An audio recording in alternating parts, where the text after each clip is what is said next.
2025 ജനുവരി 24 current affairs. ഒന്നാമത്തെ ചോദ്യം. കേരള സർക്കാരിൻ്റെ വനമിത്ര പുരസ്കാരത്തിന് അർഹനായത്. കേരള സർക്കാരിൻ്റെ വനമിത്ര പുരസ്കാരത്തിന് അർഹനായത് ആരാണെന്നാണ് ചോദ്യം. ഉത്തരം ഷീബ രാധാകൃഷ്ണൻ. രണ്ടാമത്തെ ചോദ്യം. ജോലിസ്ഥലത്ത് സ്ത്രീകൾക്ക് അസ്വസ്ഥതയുണ്ടാക്കുന്ന ഏത് പ്രവൃത്തിയും വാക്കും ലൈംഗിക പീഡനമായി കണക്കാക്കപ്പെടും എന്ന് വിധി പുറപ്പെടുവിച്ചത്. ഉത്തരം മദ്രാസ് കോടതി. മദ്രാസ് കോടതിയാണ് വിധി പുറപ്പെടുവിച്ചത്. മൂന്നാമത്തെ ചോദ്യം. NCC കേഡറ്റുകളുടെ ഏറ്റവും ഉയർന്ന ബഹുമതിയായ രക്ഷാ മന്ത്രി പദക്ക് ലഭിച്ച മലയാളി. NCC കേഡറ്റുകളുടെ ഏറ്റവും ഉയർന്ന ബഹുമതിയാണ് രക്ഷാമന്ത്രി പദ.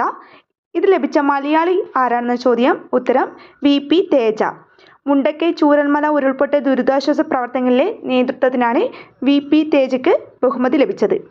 നാലാമത്തെ ചോദ്യം. ഭിന്നശേഷിക്കാരായ അമ്മമാർക്ക് പ്രസവാനന്തരം കുഞ്ഞിനെ പരിപാലിക്കാൻ സാമൂഹ്യനീതി വകുപ്പ് മുഖേന പ്രതിമാസം 2000 രൂപ ധനസഹായം നൽകുന്ന പദ്ധതി. ഭിന്നശേഷിക്കാരായ അമ്മമാർക്ക് 2 വയസ്സുവരെ കുട്ടികളെ പരിപാലിക്കാനായി സാമൂഹ്യനീതി വകുപ്പ് പ്രതിമാസം 2000 രൂപ ധനസഹായം നൽകുന്ന പദ്ധതി ഏതാണെന്ന ചോദ്യം. ഉത്തരം മാതൃജ്യോതി. അഞ്ചാമത്തെ ചോദ്യം. മനുഷ്യരെ ബഹിരാകാശത്ത് എത്തിക്കാനുള്ള ദൗത്യത്തിന് മുന്നോടിയായുള്ള ISROയുടെ ആളില്ലാ ദൗത്യം.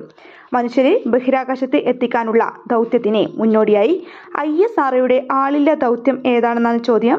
ഉത്തരം ഗഗയാൻ G1. ഗഗൻയാൻ G1 ആണ് ഉത്തരം.